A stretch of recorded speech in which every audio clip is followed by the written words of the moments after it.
We just finished our third fight in the Dolidze Imavov fight night.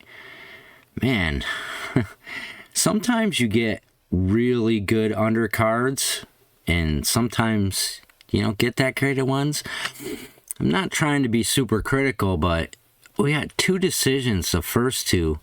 This just finished.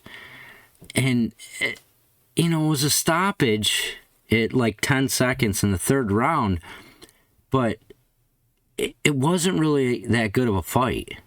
Stoliarenko gassed her legs out going for submissions, just totally gassed herself out totally. And then she got up completely blind, and Luana popped her right in the face, and she went stanky leg.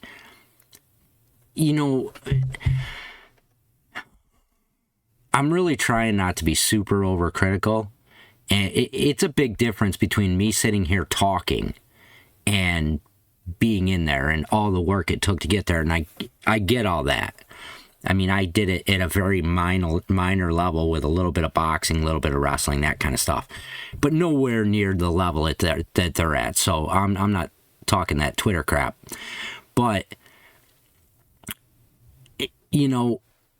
I see it a lot. Just glaring mistakes that really, I guess I feel, when you get to the level of the UFC, you should be more well-versed in.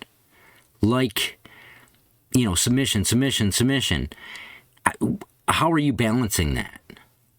When you're starting to feel gassed. So you need to, adjust economically to the situation. That's one of those fighter IQ getting up there. And by the time you get to the UFC, I would hope that you have some of that stuff under control.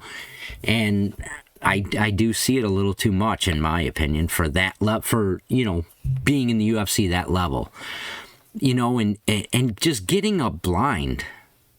And I understand she was gassed, but in my opinion, the first thing you're thinking of in that situation is, I don't want to get punched in the face, so let me make sure I got my hands up, making sure, I'm watching what the other person's doing. Now, she just got up completely blind, hands down, pop, just not even, got up slow.